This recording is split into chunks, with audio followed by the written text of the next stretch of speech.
Ini benar Azad Rashid yang pemohonnya? Betul. Seperti kita ketahui dia adalah ketua Kadin, pengusaha besar. Betul. Mereka bukan pemegang saham, Bang. Dianggap oleh hakim pemutus seolah-olah pernah ada pembayaran, Bang. Makanya dari 700 miliar itu jadi 541. Mutasi ini 232 miliar ini. Kita kaget, Bang. Bukannya PKPU dicabut, tapi malah dipilotkan, Bang. Hakimnya ketua majelis dan anggota 1 itu yang sepakat menyatakan pilot. Nah, yang disentingnya hakim anggota 2. Apakah mungkin ada intervensi-intervensi kuasa-kuasa besar? Kita juga bingung kok pengadilan ini semacam terlalu takut atau nggak bisa berbuat apa-apa. Ini kan bingung, Bang. Takut sama siapa Nah, permasalahannya? itu dia, Bang. Hakim pengawas yang lama yang menetapkan 132 miliar. Aneh juga nih, Bang. Dimutasi. Mahkamah Agung ini adalah garda paling tinggi, jadi kalah penafsirannya dengan penafsiran kurator. Assalamualaikum warahmatullahi wabarakatuh. Waalaikumsalam. Ketemu lagi bersama saya Uya Kuya, anggota DPR RI terpilih yang belum dilantik, belum tahu di komisi berapa. Di LBU, Lembaga Bantuan Uya. Ada kasus yang menarik nih. Anak dan istri dari konglomerat dibangkrutkan, ibaratnya. Pilotkan. Bangkrut kenapa? Suaminya ya sudah meninggal, almarhum, adalah pemegang saham mayoritas 99% dari perusahaan Kramayuda. Kalian mungkin tahu Kramayuda, kalau kita naik mobil Mitsubishi. Kok bisa dibangkrutkan? Dipilotkan lewat proses PKPU yang seharusnya saya juga nggak tahu, baru dengar nih. PKPU kan penundaan kewajiban pembayaran utang. PKPU bisa terjadi sama ahli waris. Saya belum pernah dengar di Indonesia. Mungkin udah ada, tapi saya nggak tahu, baru dengar sekali. Dan pemohonnya yang mengagetkan saya adalah, salah satunya adalah Arsyad Rashid. Ini pemohon ke PKPU-nya. Artinya lawan hukum dari ahli waris yang dibangkrutkan ini, dipilotkan. Arsyad Rashid, seperti kita ketahui, dia adalah ketua Kadin, pengusaha besar. Betul. Nah, untuk itu di sebelah kanan saya ada Bapak Damianus H. Renjan SHMH ya.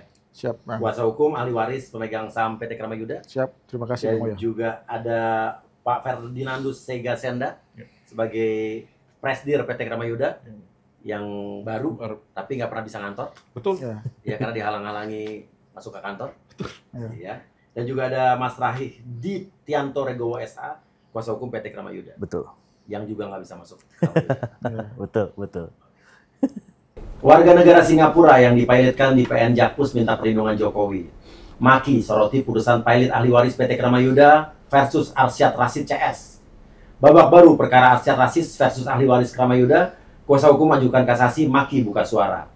Gugatan PKPU Arsyad Rashid 700 miliar kepada ahli waris PT Kramayuda dinilai cacat hukum. Ini benar Arsyad Rashid yang pemohonnya? Betul, pemohon 1 Pak Arsyad Rashid. Pemohon Kaya PKPU raya 1. beliau kan? Ya. Oke, gitu yang lah, dituntutnya berapa ini? nilai di gugatan Digugat. 700 miliar. Terus yang dikabulkan 541 Sudah miliar. putusan. Sudah putusan. Oke, kita akan bahas, ini menarik sekali karena yang saya dengar lagi pada saat hari itu ya, perusahaan tiba-tiba ada direksi baru yang sudah ditentukan oleh RUPS resmi ya. Ya. Tiba-tiba nggak bisa masuk kantor karena kantor sudah dijaga oleh kurator dan aparat ya. Ada Aparatnya apa aja? Sebenarnya sih pakaiannya pakaian sipil sih, Bang. Iya. Tapi dari potongannya kelihatan sekali kalau itu aparat ya. Kenapa yang mau meyakinkan itu aparat? Karena pertama kalau warga sipil tidak mungkin datang pakai pakaian rompi anti peluru, Bang. Oke. Jadi kita sekarang akan Ya. mulai dengan permasalahan ya. ya. Oke.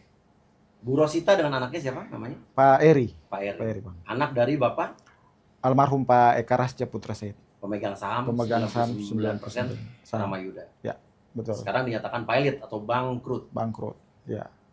Oke. Nah, ini awalnya gimana? Jadi begini, Karena masalah apa? ya, jadi sumber masalah ini dari namanya akta pemberian bonus nomor 78. Ada akta berarti? Ada akta Perjanjian. pemberian bonus. Antara siapa dengan siapa? Antara Pak Syarnobi. Pak Syarnobi ini adalah mertua dari Ibu Rosita atau kakek dari Pak Eri. Oke, Ya. bapaknya Pak Eka. Ya. Oke. Pak Eka ini anak tunggal dari Pak Syarnobi. Nah, ditandatangani tahun 98, Bang. Oke. Jadi akta pemberian bonus Terus ditandatangani tahun 1998 antara Pasar Nobi dengan 4 orang. 3 diantaranya saudaranya sendiri. 3 saudaranya, yang Satu adalah temannya Pasar Nobi. Ya. Oke. Kondisinya saat ini Pasar Nobi udah meninggal, 4 orang ini udah meninggal. 4 orang ini udah meninggal. 4 orang udah meninggal. Nah, pemohonnya siapa jadi? Nah, pemohonnya ahli warisnya dari 4 orang ini. Pemohon PKP Nah, ahli aset waris. rasid siapanya dari 4 orang tadi? Salah satu anak dari yang teman, Pak. Teman yang statusnya teman. Bukan ya. yang 3 keluarga. Bukan. Maaf, saya potong. Ya. Pertanyaannya, ada akta pemberian bonus itu berdasarkan apa? Apakah mereka karyawan yang punya prestasi atau mereka manajer yang bisa membuat Ramayuda ini untung besar apa gimana? Nah, ini yang menarik, Bang. Karena di dalam akta pemberian bonus itu disebutkan bahwa almarhum Pasar Nobi ini ya sepakat untuk memberikan bonus sebesar 18%, ya. Dibagi ada 55%, terus ada 44%. Nah, untuk kesejahteraan dari pihak kedua di perjanjian. Nah, ini harus dipahami nih, Bang. Kesejahteraan. Untuk kesejahteraan. Oke, ya, pemberian bonus untuk kesejahteraan. Nah, yang kedua pemberian bonus ini oleh karena ini cuma kesejahteraan, jadi pihak kedua ini dilarang melihat pembukuan perseroan. Iya, karena mereka bukan bagian dari pemegang saham, bukan dari Ya. karyawan, bukan ya? Betul, makanya itu udah bisa terjawab dari situ kan, Bang. Jelas ya. Ya, terus kemudian pasal berikutnya adalah bahwa pemberian bonus ini bersyarat sepanjang perseroan memperoleh keuntungan, PT Ramayuda memperoleh keuntungan. Logik. Dan sepanjang almarhum Pasar Nobi selaku pihak pertama di perjanjian masih menjadi pemegang saham. Ya, tuh faktanya beliau udah meninggal dari tahun 2001 nih. Ada di akta itu? Ada. Akta itu jadi bersyarat bahwa ya. Kalau memang perusahaan ada keuntungan, ya. kedua selama dia jadi pemegang saham. Betul. Oke, itu jelas ya? Jelas, jelas Bang. Nanti mungkin kita bisa tampilkan. Di pasal berikutnya lagi adalah pemberian bonus ini tidak wajib diberikan setiap tahun, tapi akan diusahakan diberikan setiap tahun. Nah, menarik nih, akan diusahakan, bukan mutlak, ya kan? Nah, mereka ibu dan anak ini ketika almarhum Pak Eka meninggal tahun 2022 kemarin, ketika COVID, baru disodorkanlah akta ini oleh saudara-saudaranya almarhum atau ahli waris dari pihak kedua di perjanjian ini. Jadi selama bertahun-tahun ini nggak pernah ditagih tuh? Betul. Nah, katanya bahwa selama 20 tahun terakhir sejak tahun 2002 sampai dengan 2022 meninggalnya almarhum tidak pernah atau kurang bayar terhadap akta ini, pelaksanaan akta ini. Nah, ibu dan anak ini kaget, Bang. Karena mereka ini belum dapat penetapan ahli waris, iya, ya. Betul. Mereka lebih banyak menghabiskan waktu di Singapura. Anak ini kan Pak Eri ini kan baru lulus kuliah di London ketika bapaknya meninggal tahun 2022. Ini warga negara Singapura. Warga negara Singapura dua-duanya. Terus belum ada penetapan ahli waris. Tidak pernah terlibat sampai dengan putusan kemarin, tidak pernah terlibat di dalam perusahaan. Jadi posisi orang yang nggak tahu apa-apa tiba-tiba disodorkan akta dan dibilang bahwa suami atau bapaknya itu punya utang, kan kaget, ya kan, Bang? Nah, Oke. Ini makanya untuk lebih memperjelas saya potong dulu nih. Ya. Artinya Pak Sarnowi meninggal tahun 2001. 2001. Ya. Nah, sementara yang ditagihkan adalah dari 2002 sampai dengan 2022. 2022. Betul. Padahal dalam akta pemberian bonus tadi, ya, jelas bahwa itu selama Pak Sarnowi masih menjadi pemegang saham dan selama dia masih hidup dan selama ada keuntungan. Betul. Dan Pak Sarnowi sudah tidak jadi, otomatis kalau meninggal udah Meninggal, tidak jadi pemegang saham lagi. Betul. Nah, ini menarik nih, kenapa bisa dipilotkan? Oke, lanjut. Ya, 20 tahun kan, Bang. Ya. Nah, kemudian tiba-tiba dikasih itu. Nah, berlanjutlah karena ibu dan anak ini tidak tahu dan sebagainya, tiba-tibalah disomasi, kemudian beberapa minggu kemudian diajukanlah permohonan PKPU ke Pengadilan Niaga Jakarta Pusat. Nah, di dalam proses persidangan ini kita udah mengajukan keberatan nih bahwa pertama tadi kita katakan bahwa ibu dan anak ini warga negara asing, mereka nggak punya usaha di Indonesia, ya, tidak sedang menjalankan profesi di Indonesia. Nah, sehingga tidak layak dipilotkan. Dan di PKPU. Yang kedua adalah yang tidak ada namanya PKPU ahli waris, Bang. Iya, makanya saya baru dengar gitu kan. Nggak ada PKPU waris. Makanya kalau PKPU kan tujuannya kan orang restrukturisasi ya, mengajukan proposal perdamaian. Nah, kalau orang yang meninggal, terus siapa yang mengajukan proposal perdamaian? Masa orang meninggal rohnya restrukturisasi ini udah ya, maksudnya hakimnya udah salah. Ya udah salah kaprah banget. Tapi kan kita di Indonesia masalahnya banyak ya hakim-hakim salah kaprah kan. Itu dia, Bang. Ini kenyataan sih ngomong gini, emang banyak oknum hakim-hakim begitu nih buktinya. kasus Ronald Tanur lihat. Ya, Kan? ya, Salah betul. kaprah nggak tuh mereka tuh orang-orang itu? Betul, Iya betul kan? Bang. Nah, terus yang berikutnya nih, eh syarat PKPU dan pilot itu adalah utangnya harus dapat dibuktikan sederhana, Bang. Sederhana dalam artian bahwa jatuh temponya sudah pasti, keberadaan utang sendiri udah pasti. Nah, kalau kita lihat tadi yang waris, ini utang waris, kalau benar itu utang, terus kemudian Complicated. belum ada penetapan ahli waris, terus apalagi isi perjanjian tadi sepanjang almarhum masih menjadi pemegang saham, terus akan diusahakan, kan bingung 20 tahun ini tahun-tahun berapa yang harus bayar. Terus kemudian lagi karena pemberian ini dari laba bersih, tentunya harus ada RUPS dong.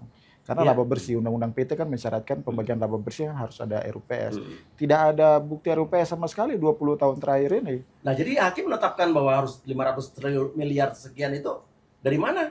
Jadi itu karena salah satu dari pemohon PKPU ini, ya, salah satu ahli waris dari 4 orang di perjanjian adalah dia terlibat dalam perusahaan, salah satu direksinya ada beliau. Sehingga sebelum mereka mengajukan permohonan PKPU, mereka menyurati dulu. Pemohon PKPU ini menyurati dulu ke Kramayuda. Minta dong data 20 tahun terakhir keuangan. Akhirnya satu lembar surat. Keluarlah satu lembar surat berisi rincian laba bersih. Kemudian dari situlah mereka hitung. Oke, Hitung sendiri tadi 18% berapa? berapa tadi 500? 541 miliar. 541 miliar 18%, which is dikali 5 itu sekitar hampir 3 triliun, Ya, sekitar 3 triliun lah. triliun ya. Ya, sekitar 3 triliun. Itu laba bersihnya. Laba bersihnya selama Oke. 20 tahun. Kemudian dihitung sendiri jatuhnya 541 miliar itu yang diputus. Padahal Ya. dengan segala aturan yang ditabrak dan dilanggar tadi bisa terjadi itu, Bang. Oke, pertanyaannya PKPU terhadap ahli waris. Sekarang sudah ada penetapannya belum bahwa ahli warisnya adalah Ya, ini maaf agamanya apa? Muslim. Berarti kan kita bisa pakai hukum Islam atau hukum perdata berarti ya? Betul, Hukum betul. Islam. Iya. Betul. Benar kan? Kalau hukum Islam berarti artinya harus ditetapkan di Ya, pengadilan Pengadilan agama agama. dulu kan. Ya, makanya kan normalnya itu kan setelah pasca meninggalnya harus ada penetapan ahli waris, terus kemudian apakah ahli waris ini menerima warisan itu apa enggak. Terus kalaupun menerima kan pembagiannya kan proporsional. Kalau ada utang kan menerima waris sesuai membayar utang sesuai dengan berapa yang diterimanya. Artinya kalau dia dapat Selisih. hartanya 10%, ya dia nanggung utang juga 10% 10%, kalau memang ya. itu ada. ya. Ya kan? Ini disimpangi sama sekali dipaksakan dan diabaikan dan terjadilah PKPU. Ya. Oke. Nah, kemudian berlanjut nih Bang. Berlanjut pasca putusan PKPU ada namanya proses verifikasi di pengadilan, ya. Diangkatlah namanya hakim pengawas, diangkatlah namanya pengurus untuk mengurus proses ini. Nah, dalam proses verifikasi, ibu dan anak ini tetap menolak. Sedangkan dari pengurus itu profesi yang mengurus ini bertahan dengan 541 miliar. Dari para pemohon PKPU atau kreditur mereka bertahan dengan 700 miliar. Nah, kalau dalam hal seperti begini yang menyelesaikan perselisihan ini adalah hakim pengawas. Hakim pengawas mengeluarkan penetapan di tanggal 16 Desember tahun lalu menolak tagihan. Kenapa? Karena menurut hakim pengawas adalah ibu dan anak ini tidak pernah menandatangani perjanjian. Terus yang namanya laba bersih harus dibuktikan dalam laporan keuangan. Sedangkan tidak ada bukti laporan keuangan yang membuktikan, hanya satu lembar surat dari Direktur Kramayuda Pengawasnya berpendapat begini. berpendapat begitu. Seharusnya final di situ, Bang. Iya, artinya masih ada hakim yang waras ya? Iya, masih ada waras, hakim pengawasnya masih waras Iya, pada saat iya, itu. iya. Nah, kemudian seharusnya final di situ, Bang. Tapi kemudian dipaksakan upaya hukum banding. Si kreditur atau pemohon PKPU ajukan banding, diterima, Bang. Kacau tuh. Diterima dan dikabulkan dan dibatalkan penetapan hakim pengawas. Nah, bandingnya ini kepada hakim pemutus yang menyatakan kita PKPU ini. Ya susah. Ya udah susah kan, Bang. Nah, akhirnya dibatalkan penetapan hakim pengawas yang sudah benar ini, terus disuruh lanjut PKPU di bulan Januari kemarin. Nah, pasca lanjut PKPU kan verifikasi harus jalan. Kita cari data dong, Bang. Akhirnya disitulah kita ajukan penetapan ahli waris. Supaya apa? Bisa kita masuk ke bank. Karena kalau kita mau cek mutasi almarhum rekening almarhum kan harus dapat penetapan ahli waris dulu. Setelah kita penetapan ahli waris, terus kemudian ke Bank Bukopin, ternyata ditemukan fakta bahwa ini, Bang, Apa? data mutasi nih. Selama 12 tahun terakhir, Bang, itu ada aliran dana dari rekening almarhum ya kepada para pemohon PKPU ini Dari tahun berapa sampai tahun berapa? dari tahun 2010 sampai dengan 2022. Ada tuh. Ada. Artinya mereka nerima pembagian bonus itu. Iya, artinya bahwa ada aliran duit yang diterima dong. Siapa sih yang mau kasih 232 miliar 12 tahun, Bang? Nah, pertanyaannya mereka selama ini bilangnya belum terima. Nah, justru itulah, Bang. Yang makanya kita protes bahwa Oh, jadi pemohon ini bilang belum pernah terima bonus. iya, Yakin ya mereka bilang gitu? pada saat itu mereka bilang bahwa kurang bayar. Kurang Mereka bayar. bilang oke. kurang bayar. Nah, Oke. mereka buktikan saat ada sekitar beberapa kwitansi, ya, kwitansi di situ disebut bahwa bukan yang tanda tangan adalah almarhum. Namanya kwitansi itu, Bang. Namanya kwitansi, misalnya kwitansi itu dipegang sama si yang pemberi duit kan, Bang. Ini kwitansi ini aslinya dipegang oleh mereka, bukan ditandatangani oleh almarhum Pak Eka juga. Nah, nilainya bervariasi, ada yang 500, ada yang 1 miliar. Nah, itulah padahal tulisan di keterangan itu dividen, Bang. Nah, tulisan keterangan dividen padahal kan mereka bukan pemegang saham, Bang. Nah, tapi itu dianggap oleh hakim pemutus yang PKPU ini seolah-olah pernah ada pembayaran, Bang. Pernah ada pembayaran. Seolah-olah ada pernah pembayaran. Makanya dari 700 miliar itu dikari Jadi dikurang-kurangi jadi 541. Ya kan? Sementara ini datanya Sebenarnya ada data mutasi ini 232 miliar ini 12 tahun terakhir nih, Bang. Akhirnya kita protes lah ke hakim, kita mengajukan keberatan. 541 miliar nggak benar dong, ya kan? Nah, kita keberatan ke hakim pengawas, akhirnya hakim pengawas mengeluarkanlah namanya penetapan. Penetapan lagi yang kedua nih, Bang. Penetapan kedua intinya menyatakan bahwa menetapkan nilai tagihan 132 miliar. Nah, 132 miliar, Bang. Di titik itu, karena ibu dan anak ini di bulan Mei kemarin, ibu dan anak ini udah merasa lelah, ya perusahaan harus terus berjalan. Akhirnya dengan terpaksa, ya dalam tanda petik terpaksa harus mau bayar. mau dibayar. Mau 132 miliar ini, Bang. Harusnya selesai dong kalau bisa Harus dibayar. selesai, Bang. Dia Makanya mau bayar nih, mau bayar. tapi belum dibayar. Belum. Tapi dia bersedia untuk bayar. Bersedia untuk membayar. Karena di pasal 259 Undang-Undang Kepelitan itu mensyaratkan bahwa harus ada kemampuan bayar. Mencabut PKPU. Salah satu jalan keluar dari PKPU adalah ada kemampuan bayar. Nah, di dalam saldo rekening almarhum itu ada nilai yang lebih besar dari 132 miliar ini, Bang. Jadi ketentuan dan syarat untuk keluar dari PKPU ini udah terpenuhi. Udah terpenuhi, Bang. Kita kaget, Bang. Bukannya PKPU dicabut, ya, tapi malah dipilotkan, Bang, di tanggal 31 Mei. Inilah. Bang, putusannya jam 11 malam, Bang. Ini yang aneh. Ini kalau masalah-masalah kayak begini tidak pernah selesai di Indonesia, Anda ini berhubungan dengan warga negara asing, investasi. Gimana Indonesia mau maju kalau kayak begini? Investor-investor asing bakal takut investasi di Indonesia. Gue jamin. Kalau ini masalah viral lagi, investor asing nggak akan pernah maju, dan dia harus jadi perhatian Pak Jokowi sekarang masih, Pak Prabowo nanti untuk apa ya, kasus-kasus yang melibatkan warga negara asing ya, jangan sampai ngaco, ya kan? Betul, Bang. Oke. Tetap pilot. Keputusan jam 11 malam. Jam 11 malam, Bang. Kita udah nunggu sampai jam 11 malam, bingung. Pas salinan putusan, pasca putusan, baru kita lihat lah. Ini kan udah musyawarah dari 1 hari sebelumnya. Mau dibayar. Iya, udah mau dibayar. Maksudnya kalau udah musyawarah, untuk membacakan nggak perlu kan kita nunggu sampai jam 11 malam kan. Berarti ada tujuan lain selain dia menagih dong. Iya, makanya aneh tuh, Bang. Kalau gue sih udah tahu, gue punya kecurigaan nih. Iya. Iya. Iya. Tapi ini kalau normal ya. Kita di luar masalah ini ya. Iya. Nah, jadi gue ada teman gitu ya. Iya. Ya, ada cerita gitu ya. Iya. Seseorang itu ya, anggap saja teman gue namanya Budi gitu ya. Iya. Ya. Dia berniat untuk menguasai saham-saham dari teman partner ayahnya. Iya. Dengan segala cara. Iya. Itu ceritanya si Budi. Iya, ceritanya si Budi. Iya. Kita anggap aja tuh Budi. Iya, itu Budi teman saya. Iya. Kebetulan nyambung aja, Bang. Iya. Ya. Nah, yang menariknya, Bang, ini ada dissenting opinion nih. Jadi bukan hanya di Mahkamah Konstitusi, tapi di perkara ini ada yang dissenting opinion. Ya.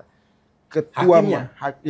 Ada dissenting opinion. Hakimnya, ketua majelis dan anggota 1 itu yang sepakat menyatakan pilot. Nah, yang dissentingnya hakim anggota 2. Nah, menariknya hakim anggota 2 ini hakim yang baru menggantikan ketua majelis yang mutus kita PKPU tahun lalu. Jadi dia digantikan tengah-tengah nih. Jadi bisa dibayangkan pemikirannya masih netral, masih waras. Ya, dalam tanda petik ya, Bang. Nah, apa isi dissentingnya? Dissenting opinion kata dua hakim anggota 2 ini menyatakan bahwa sejak awal perkara ini udah salah. Tidak ada yang namanya PKPU ahli waris. Kalau dalam hal meninggalnya orang adalah kepailitan harta peninggalan, bukan ahli warisnya yang dipailitkan, tapi hartanya yang diambil. Karena hartanya udah jelas ada. Tapi kalau PKPU tadi seperti Abang bilang kan, nggak mungkin kan orang mati ngajukan proposal perdamaian kan? Ya, aneh itu. Ya aneh. Makanya hakim anggota 2 yang dalam tanda petik waras ini ngomong bahwa perkara ini udah salah sejak awal. Tidak ada yang namanya PKPU ahli waris. Tapi sialnya dia cuma dissenting opinion sendiri. Ya, dia sendiri, Bang. Yang kedua adalah bahwa penetapan hakim pengawas itu final, 132 miliar itu final, ya. Dia bilang. Iya. Iya. Siapapun harus tunduk. Dan persyaratan pencabutan PKPU 259 ada kemampuan bayar udah terpenuhi. Ada saldo rekening, tinggal ambil aja. Iya. Jadi seharusnya itu tidak dipailitkan, itu dissenting opinion. Dan anehnya keputusan jam 11 malam tadi. Dan jam 11 malam. Jadi kayak maksa ya. Iya, buru-buru. Padahal kan syarat orang untuk dari PKPU jadi pilot kalau 270 hari terlewati, Bang. Itu di hari ke-268, hari Jumat, Bang. Hari Jumat. Alasannya karena 270 berakhir di hari Minggu, jadi ditarik mundur ke depan. Seharusnya kan aturan hukumnya mundur ke belakang, Bang. Iya. Mundur ke belakang, bukan dimajukan. Nah, pasal 1 angka 9 jelas dalam hal berakhirnya hari itu di hari libur atau hari Minggu, maka yang berlaku ada hari berikutnya. Iya. Nah, tapi ini dipaksakan. Terus kemudian lagi hakim pemutus ini menyatakan bahwa kenapa pilot? Karena dari tim pengurus ini masih bertahan dengan 541 miliar. Wih, ngaco nih. Kenapa saya bilang ngaco? Karena masa penetapan hakim pengawas kalah dari pengurus kan? Profesi pengurus ini kan udah benar-benar di luar akal sehat banget, Bang. Iya. Nah, itulah alasan kita pilot, Bang. Nah, kita ini Bang putusan yang udah ngaco, yang di luar nabrak semua aturan, gitu, Bang. Nah, pertanyaannya, 2 hakim ini dilaporin nggak? Nah, pasca putusan, akhirnya kita ajukan kasasi, Bang. Saat ini kasasi. Oke, kasasi ini kira-kira putusannya kapan keluar? Normalnya sih 30 hari ya. Artinya paling lambat akhir bulan ini seharusnya. Ada bau harum atau bau busuk? Ya, seharusnya normalnya itu baru saya cek ini seharusnya kan nomor perkanya 1103. Nah, kadang muncul, kadang nggak muncul nih. Urutannya. Jadi ya kita berharap masih normal lah, Bang. Berharap kita ya, sulap ya. Iya. Kadang muncul, kadang nggak muncul kalau dicek. Betul. Makanya coba kita lihat aja lah, Bang, hasil akhirnya.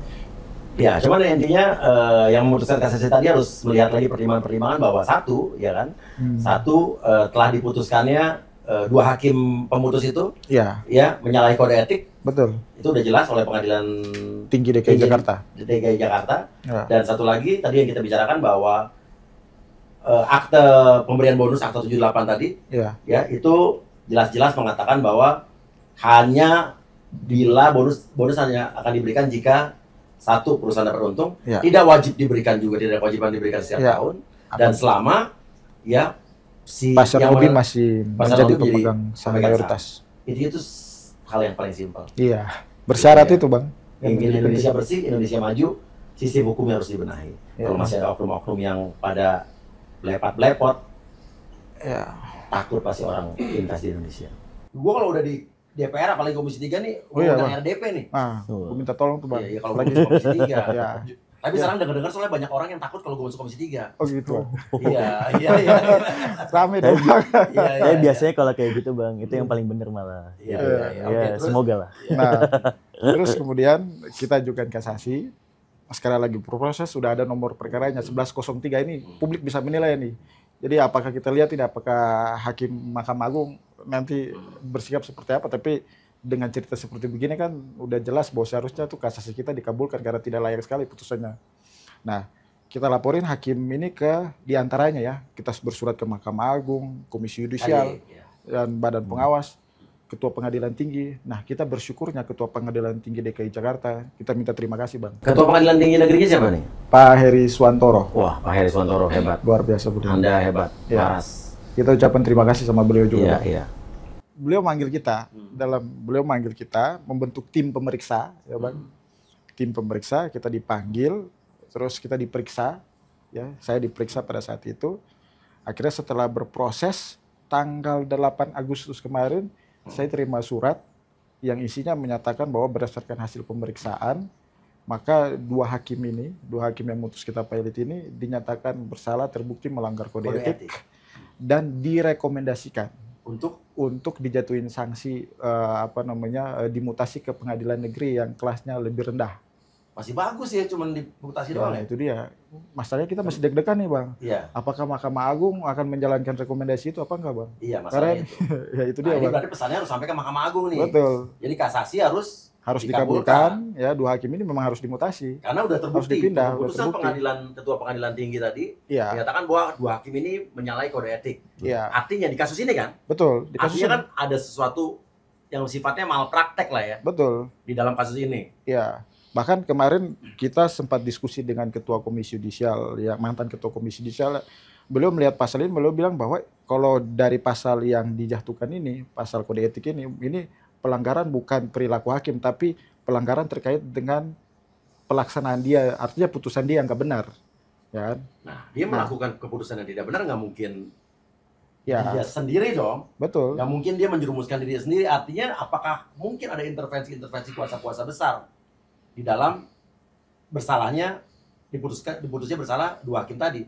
Ya, makanya kita juga bingung kok pengadilan ini semacam tidak pengadilan niaga Jakarta Pusat ya hakim-hakim semacam terlalu takut atau nggak bisa berbuat apa-apa, ini kan bingung, Bang. Takut sama siapa Nah, permasalahannya? itu dia, Bang. Kita Ada orang besar siapa gitu? Sebesar apa sih orang ini gitu ya kan? mungkin ya, ya Iya. itulah, Bang. Makanya Siapa yang mengintervensi kalau ada ya? ya itu, Bang. Nah, itu harapan kita seperti begitu, Bang. Nah, berlanjut lagi, Bang. Proses PKPU kenapa kita minta dia ganti ini, Bang? Kedua hakim pemutus ini. Karena dalam proses pilot ini kan berlanjut, meskipun kasasi kan proses pilot kan terus berjalan. Di dalam proses pilot ini, ibu dan anak ini saat ini sakit, Bang. Sakit. Mereka dapat surat untuk istirahat dari Rumah Sakit Mount Elizabeth Singapura Iya. untuk beristirahat sampai dengan tanggal 7 September. Seharusnya tuh proses pilot ini, rapat kreditur ini dihentikan dulu. Tapi ini hakim pengawas yang sekarang ini, hakim pengawas baru nih. Ini perkara kita ini hakim pengawas yang lama yang menetapkan 132 miliar, Iya. ini dimutasi, Bang. Aneh juga nih, Bang. Wow. Dimutasi. Pas keputusan pilot dia dimutasi. Padahal benar nih hakim pengawas ini, Bang. Diangkatlah hakim pengawas yang baru. Harapan kita, Bang, hakim pengawas yang baru ini mungkin lebih baik. Ternyata ibu dan anak ini sakit pun ya ditunda sidang cuma sekitar 2 kali. Laporin lagi, Bang. Pasti, Bang. Kita udah laporin, Bang. Kita Siapa udah laporin, Bang. nama hakimnya siapa tadi? Yang baru ini. Esa. Esa yang baru. Ya, Yang tadi hakim pengawas. menetapkan 132 miliar. Yang dimutasi Bernadette. siapa? Bernadette Samosir. Bu Bernadette Samosir. Bu Bernadette Samosir. Ya. Yang malah dimutasi. Malah dimutasi ke Dua Bandung. hakim yang tadi dilaporkan dan dinyatakan bersalah kode etik. Ketua majelisnya namanya Pak Siapa? Heneng Pujadi dan anggota satu namanya Bu Bet. Bu Bet. Bet. Oke. Itu. Tuh. Terus Nama hakim yang tadi itu yang dissenting opinion Pak Daryanto. Pak Daryanto. Itu nggak ada sanksi apa-apa. Nggak ada siapa. Saya Itu benar kan? hakim waras ya. Waras. Ya. Waras. Menurut saya anak Pak Daryanto sama anak Bu siapa tadi? Bu Bernadette. Bu Bernadette Oh. Ya, yang benar-benar Betul. pasti bangga punya orang tua seperti Pasti. itu ya. pasti. Bu Makanya- Bernadette, kalau tanpa Bu Bernadette dalam proses mengawal proses ini, mungkin kita udah pilot dari beberapa waktu. Nggak usah 270 hari, Bang. Iya. Mungkin. Tapi beliau selalu bertindak objektif, ya kan? Proses perkara dengan ketegasan beliau memimpin rapat kreditur dengan baik sehingga sampai dengan 270 hari. Cuma sayangnya kasihan beliau pindah tuh, Bang.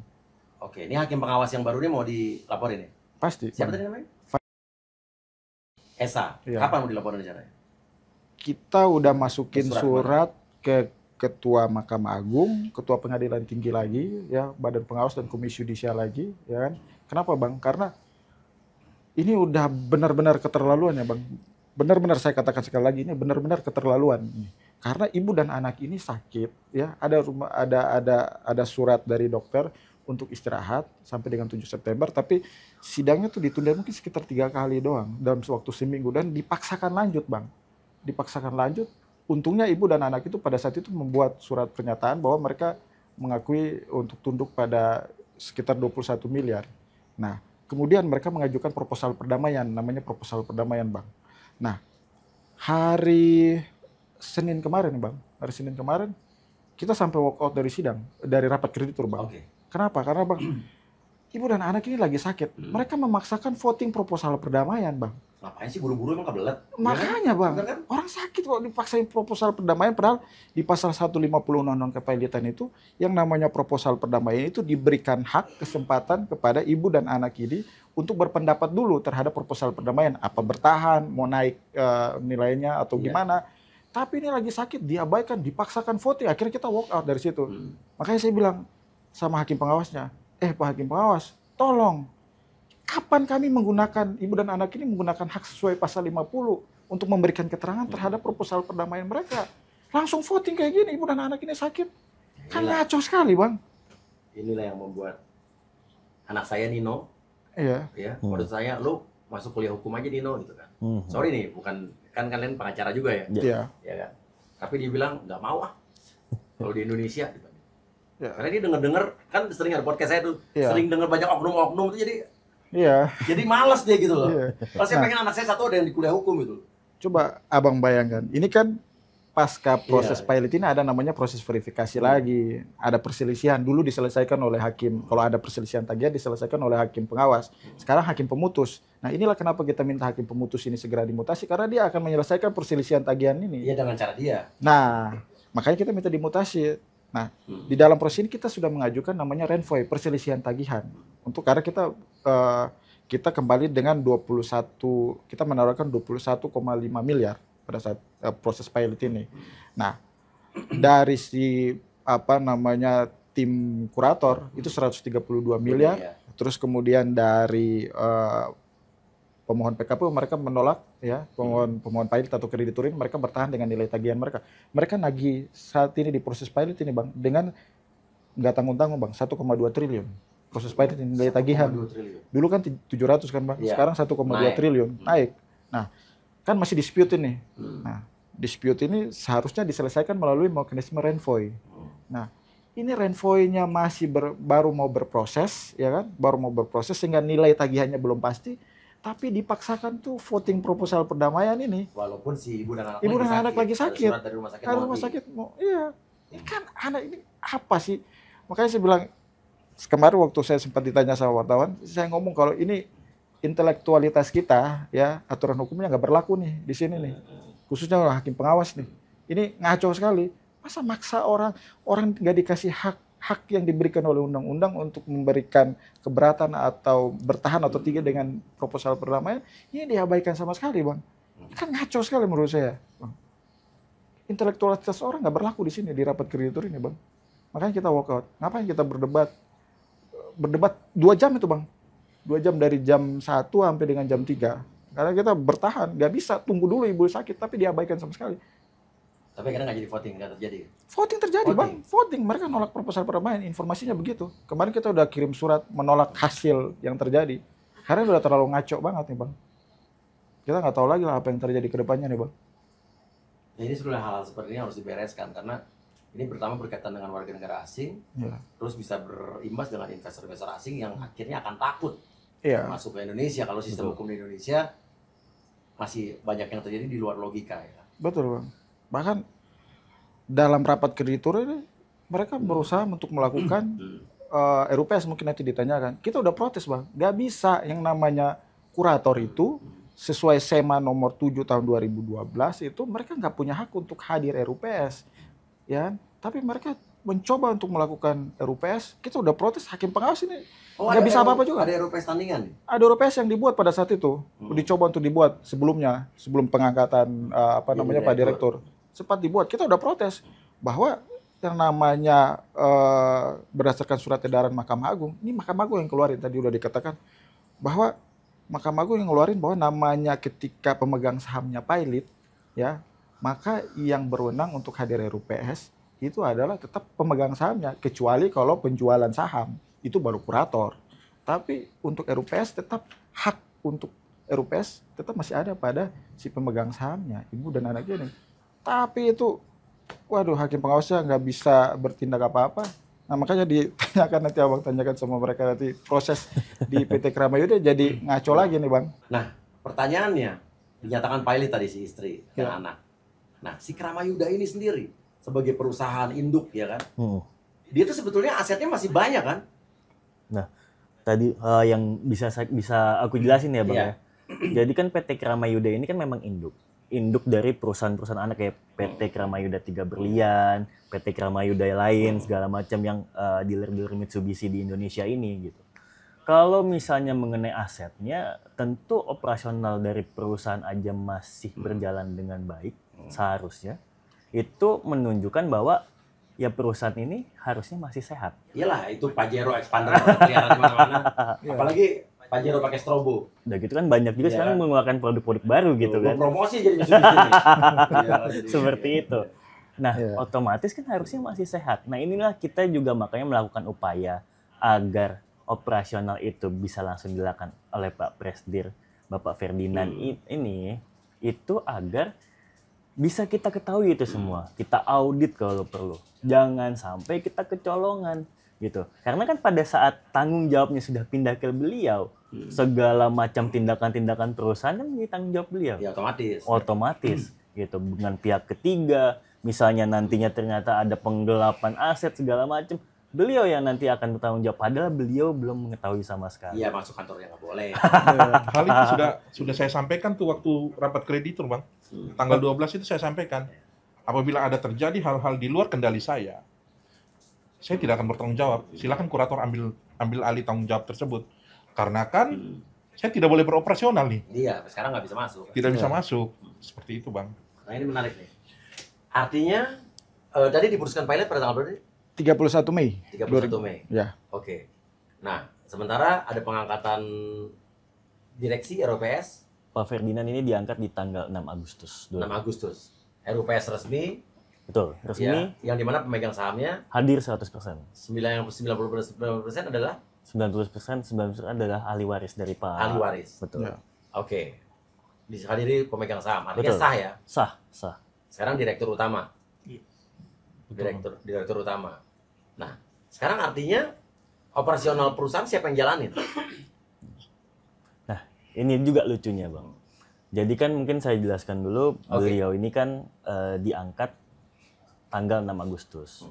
Nah, masa jabatan dari direktur lama atau pengurus lama dari PT Kramayuda itu berakhir di tanggal 5 Agustus 2024. Sebelumnya itu tanggal 31 Juli memang ada surat undangan RUPS yang dibuat oleh pengurus lama atau presiden direktur lama itu yang mengundang untuk diadakan RUPS di tanggal 15 Agustus 2024. Nah, di tanggal 15 Agustus 2024, padahal masa jabatan dari Presdir lama ini kan harusnya sudah berakhir.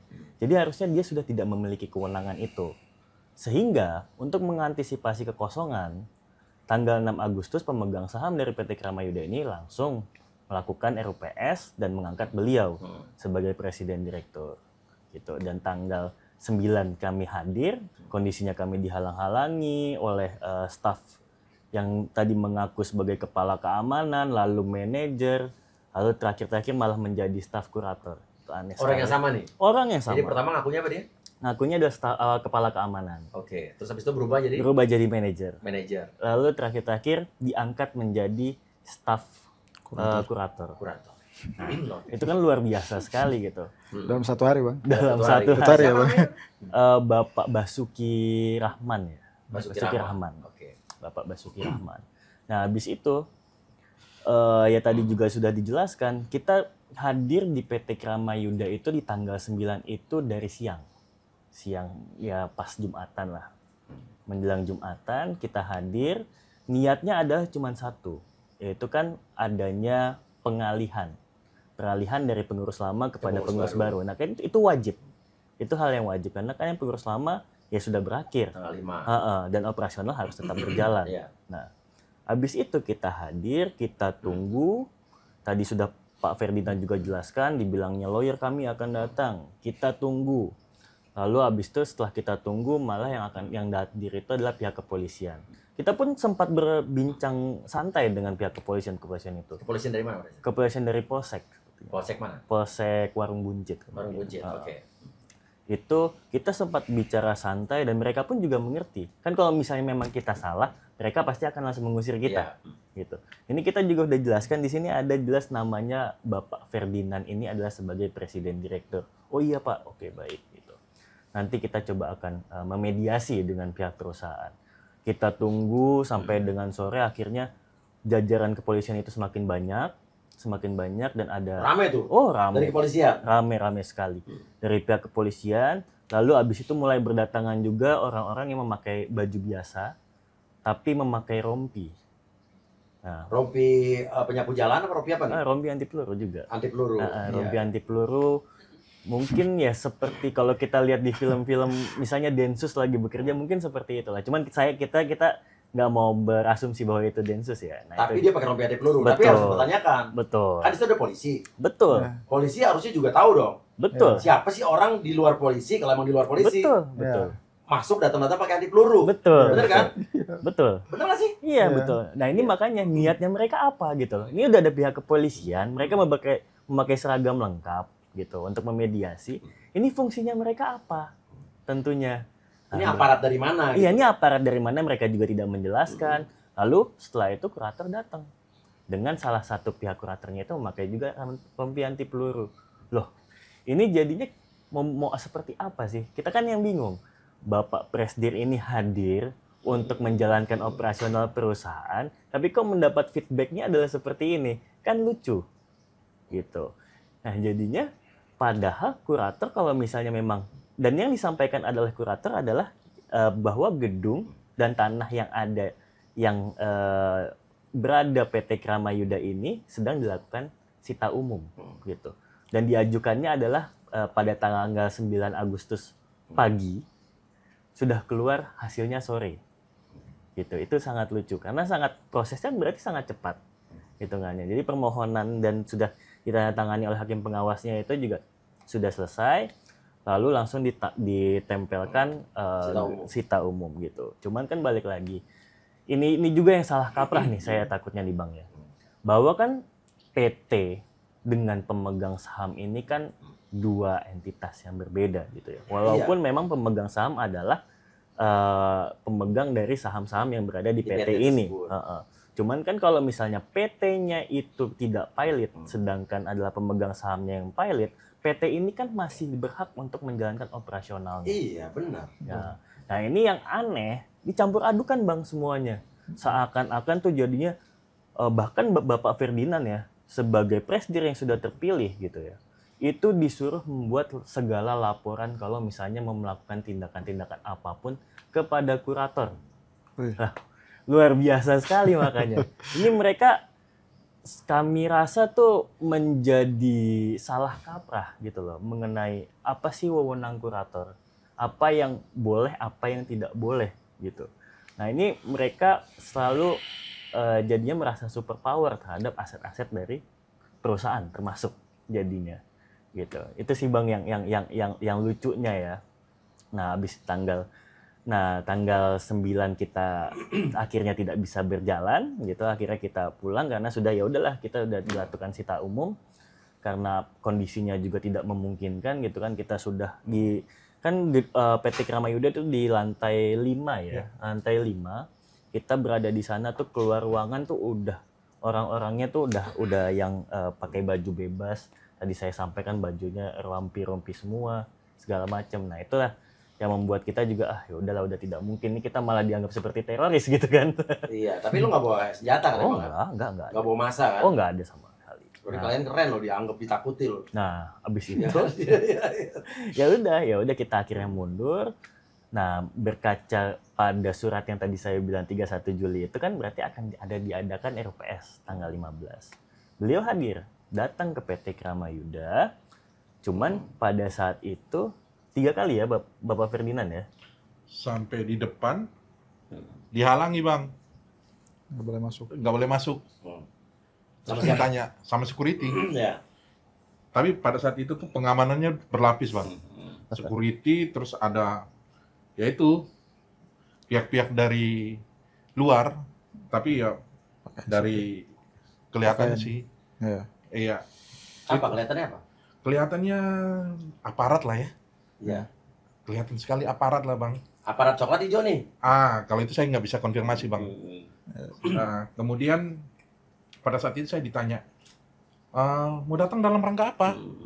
Saya bilang berdasarkan undangan tanggal 31 Juli itu akan ada akan diadakan RUPS di sini. Saya mau pastikan apakah akan dilakukan RUPS hari ini. Bapak siapa? Saya bilang, saya Presdir Kramayuda. Oh sebentar Pak, saya konfirmasi dulu ke atas. Kata security itu. Kemudian turun, security itu datang lagi menghadap saya, kemudian bilang, surat kuasanya ada nggak? Saya bilang, lah ngapain saya pakai surat kuasa, saya Presdir kok. Oh, sebentar Pak, saya konfirmasi lagi ke atas.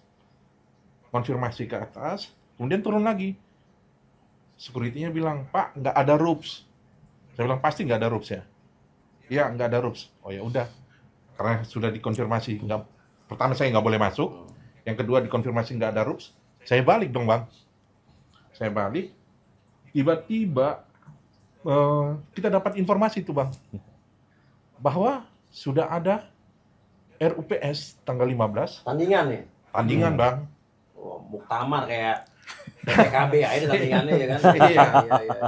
Kemudian diangkatlah Pak Fatur Rahman Iya. sebagai Pak Presiden Direktur yang baru, dan Pak Irwan Alamsyah ya kalau nggak Irwan salah. Alamsyah sebagai komisaris. Sebagai komisaris. Gitu. Ya. Tadi yang lagi RUPS yang dipakai yang mana jadi? Nah, karena mereka udah daftar ke Menkumham. Kemenkumham, Kemenkumham, kemudian kita ajukan upaya dong, Bang. Iyalah, haruslah. Upaya hukum dong, Bang. Pertama, rapat umum pemegang saham itu kan harus dipimpin oleh pengurus. Pengurus ya. Dalam hal ini presiden direktur. Oh, saya nggak pernah tahu. Saya nggak tahu. Karena kalau ada apa-apa saya yang bertanggung jawab, Bang. Sebagai presiden direktur pada saat itu, sebelum dia diangkat, Bang. Yang kedua, ya pemegang sahamnya nggak ada yang datang, Pak. Jadi RUPS ini kemudian dilakukan kurator mengatasnamakan pemegang saham, Bang. Boleh nggak?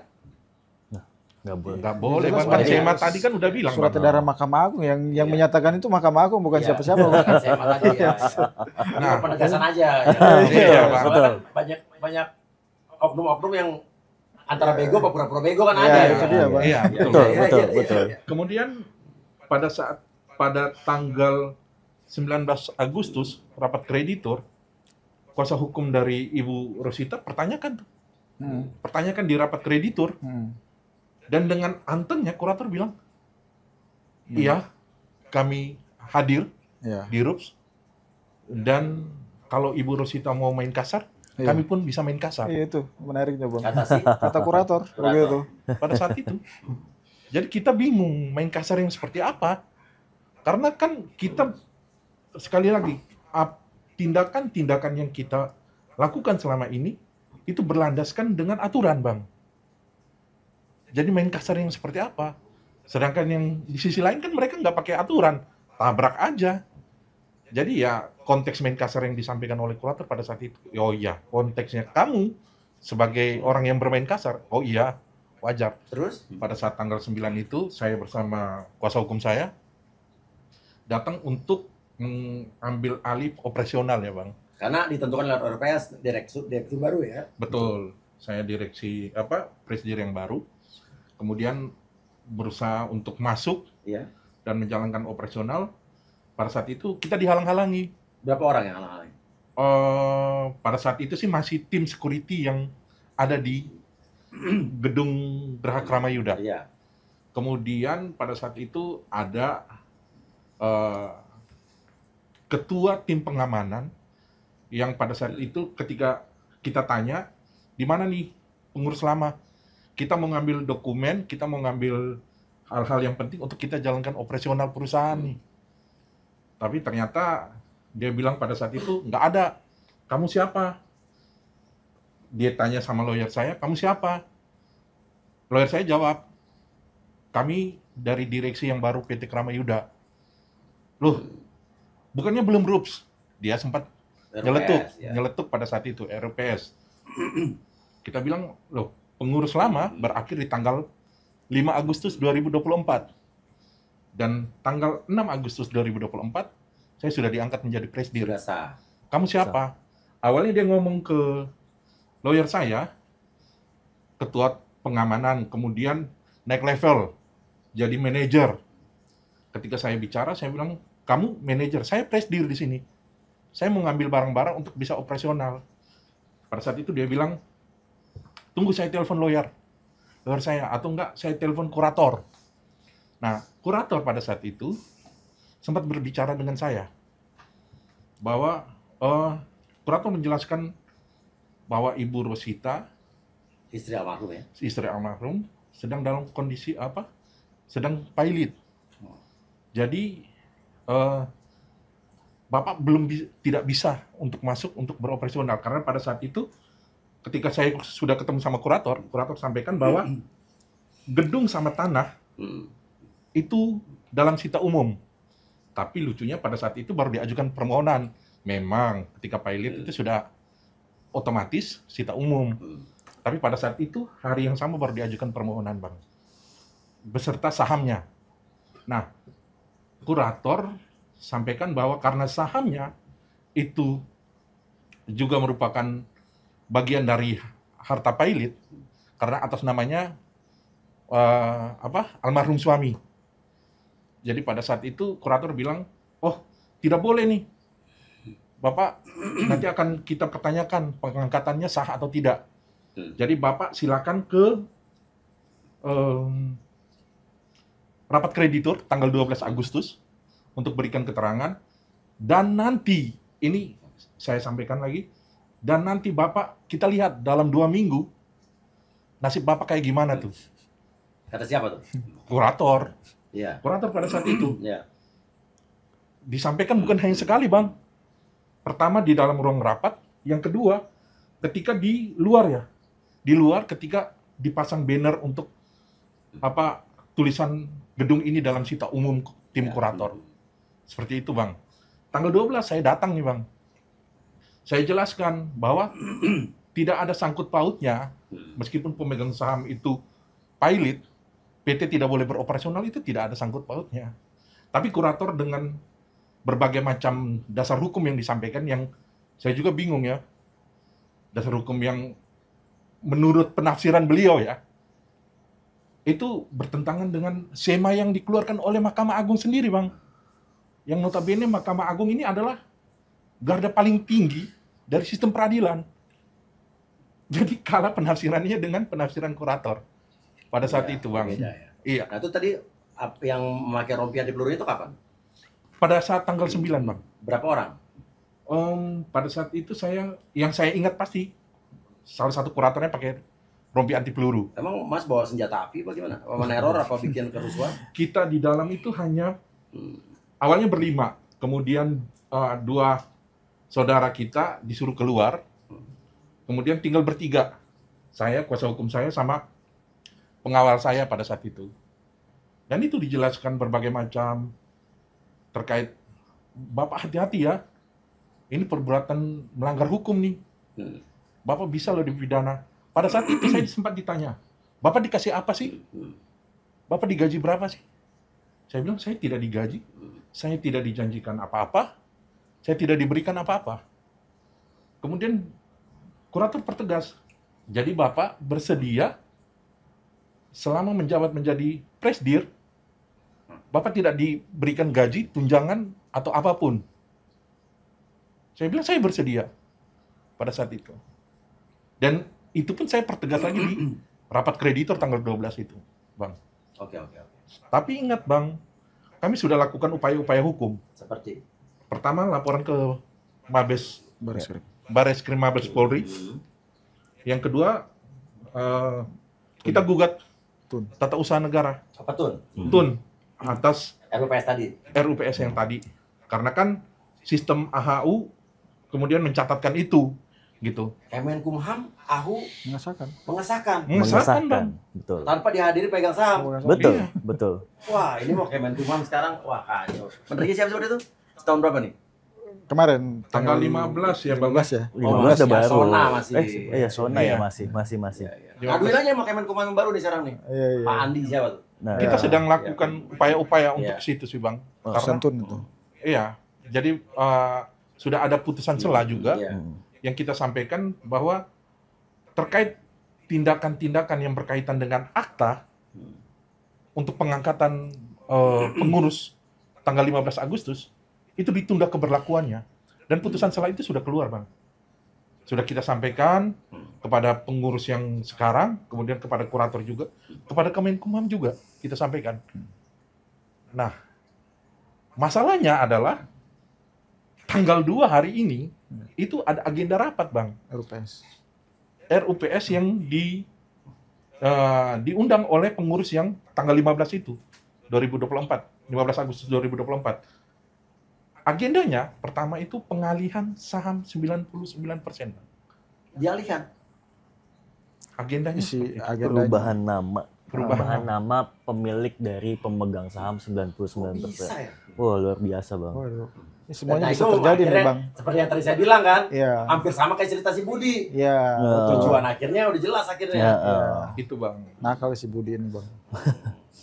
Jadi ya sejauh ini mungkin saya tambahkan, kita laporan ke Barreskrim ada 2 udah. Satu kita ke pengurus lama karena belum beliau serah terima, padahal sudah jelas-jelas sah sebagai presiden direktur yang baru. Yang kedua itu adalah ya karena ada munculnya data perseroan ini. RUPS tanggal 15 Agustus itu jelas-jelas pemegang saham tidak ada yang hadir, tapi keluar putusan. Putusannya Ya, itu Presidir dan betul, Komisaris. betul. Itu Ke unit apa di Barreskrim? ke unit umum. Umum, ya? Krimum. Tipidum. Tipidum. Oke. Iya. Oke. Gitu. Dan tadi ya kita juga luar biasa kepada majelis hakim pemeriksa di TUN ya, dapat mengantisipasi ya, kita melihat ya urgensinya kasus ini, lalu akhirnya mereka mengeluarkan penundaan pelaksanaan terlebih. Dan harapan kami ya, kami juga tadi makanya tadi pagi langsung bersurat kepada PT Kramayuda dan juga bersurat kepada kurator untuk menindaklanjuti dan menjalankan putusan selah ini atau penetapan yang dikeluarkan oleh PT UN ini. Setuju, dan harus patuh. Betul, harus Berarti patuh. Petun ini waras. Betul. Dan kalian silakan kasih komen di komentar, menurut kalian dari yang kita omongin tadi, mana yang waras, mana yang tidak waras. Iya. Kita minta pendapat, kadang-kadang mungkin netizen kan Betul, punya pendapat masing-masing. Betul. Si orang-orang rompet di Lurus masih di sana nggak? Oh, udah nggak ada. Nggak tahu ya. Nggak tahu ya. Kita kurang tahu sih mengenai itu karena pada saat agenda-agenda ini seperti tadi tanggal 2 RUPS tanggal 15 Agustus tadi kan Bapak Ferdi juga udah menyampaikan, Bapak Ferdinand juga sudah menyampaikan secara langsung pengamanannya berlapis. Canggih nih, orang. Wah, canggih. Kaya Luar nih, biasa. Oh, ya. jangankan Iya. itu, Bang. Saya ke bank untuk rubah spesimen, Nggak bisa. syaratnya itu wah ribet sekali, Bang. Ribet sekali, serius. Jadi saya ini nggak tahu. Ketika saya datang ke bank, saya sebut saja namanya Kramayuda. Itu Udah nanti, langsung. langsung ke belakang dulu, Bang. Ke belakang dulu, saya nggak tahu ya koordinasi apa gitu. Tiba-tiba terus datang ke saya, Pak, persyaratannya gini. Wah, rubah spesimen kok. Yang lucu dari persyaratannya harus ada surat kuasa dari pengurus lama kepada saya untuk rubah spesimen. Ya bagaimana saya bisa mau dapatkan surat kuasa tersebut? Dan buat Sedangkan apa? dalam tanda kutip pengurus-pengurus itu juga yang menjadi pemohon Iya. pilot Nah. PKPU. Jadi menurut saya di sini yang harus bertindak ya udah sistem hukum di negara kita. Betul. Dan harusnya kasasi Dikabulkan. Ya. Betul. Betul, Bang. Ya. Memang kesimpulan kita ini perkara ini menjadi sumber masalahnya tuh dari proses PKPU ini, dari putusan PKPU dan pilot ini. Makanya jalan satu-satunya untuk menyelesaikan semua permasalahan ini adalah putusan pilotnya seharusnya dibatalkan. Iya. Udah selesai itu aja. Dan Kembalikan. akhirnya udah bayar berapa ya kan? Ya, Janjinya bisa dibayar berapa gitu kan? ya kalau ya itu kembali lagi kepada ibu Tapi dan harus diperiksa anaknya. dulu. Iya, karena balik lagi mereka ini kan kebenaran atas akta itu pelaksanaan dan seperti apa kan Iya. mereka nggak tahu. Oke, pertanyaan Betul. saya balik lagi soal akta pemberian bonus tadi. Iya, Bang. Selain tadi syarat-syaratnya adalah bahwa selama pemegang saham masih hidup, selama perusahaan mendapatkan keuntungan, Ya, tidak wajib dibayarkan setiap tahun. Itu kan udah jelas itu betul. sebenarnya. Kalau Betul, Bang. hakim-hakim dulu berkaca itu aja tuh tidak diabaikan, sebenarnya harusnya nggak sampai Betul. sekarang kan. Iya. Ada lagi nggak syarat-syarat lain? terhadap si 4 orang ini. Itu cuma itu persyaratannya. Karena kan pemberian cuma untuk Iya. kesejahteraan kan Bang. Jadi Iya, nggak iya. perlu sesuatu yang ribet ya. Karena pemberian kan untuk kesejahteraan itu Bang poinnya Bang. Gitu ya. Iya. Iya, iya. Dan yang ibu dan anak ini tahu selama ini adalah selalu almarhum ini semasa hidupnya memperhatikan kesejahteraan mereka, jalan-jalan ke luar negeri bareng. Kalau sakit apa diperhatikan. Itu kenyataan yang ibu dan anak ini tahu seperti itu. Jadi tidak mungkin ada utang gitu kalau dibilang utang. Faktanya juga Bang. Namanya pasca putusan PKPU dan pilot itu siapa yang merasa utang silakan umumkan silakan menagihkan kepada Iya. kurator atau pengurus. Iya. Faktanya tidak Nggak ada orang yang lain. menagihkan, ya. Cuma 4 orang pihak di perkara ini aja Bang. Artinya bahwa almarhum ini kan bukan orang yang suka berutang Bang. Ya pertanyaannya ya kalau emang ada utang ada yang belum dibayar, kenapa nggak dari dulu lo nagih kan? Iya, itu gampang. betul Bang. Iya. Simpel Kenapa itu. Nggak usah tunggu orang meninggal dulu. Iya kan Bang. Iya. Iya. Anehnya di situ. Kacrut ya. Iya. Oke guys, ini jadi pelajaran buat kita semua. Artinya saat kita membuat perjanjian dengan orang lain, apalagi kalau kita duga ya orang-orang yang akan kita adakan perjanjian itu ada sifat-sifat yang mungkin tidak baik ya, sama ahli-ahli warisnya, ini kita bicara umum ya. Iya. Ya perjanjian itu harus sedetil mungkin. Iya. Betul. Harus kita ya. Tapi kalau saya sih dari dulu udah kapok gitu kan, bekerja sama bisnis sama orang lain tuh. Karena Ya. ujung-ujungnya begitu. Ya, Ya. belum tentu orang yang kita bermaksud baik yang partner kita baik. Betul. Ini kalau saya ya. Iya. Silakan kasih komen ya. Mudah-mudahan ini segera disikapi oleh Mahkamah Agung, Betul. ya. Betul. Mabes, Barreskrim. Beres. Ya. Betul. Terus juga tadi dilaporkan lagi hakim pengawas yang Ya. baru, Ya, ke pengadilan tinggi, ya, ke Ketua Mahkamah Ketua Agung, Mahkamah Agung, Komisi Yudisial, KY. ya. ya kan? Dan semoga kasus ini bisa berakhir dengan baik, sebaik-baik. Terima kasih. Wassalamualaikum warahmatullahi wabarakatuh. Waalaikumsalam. Waalaikumsalam.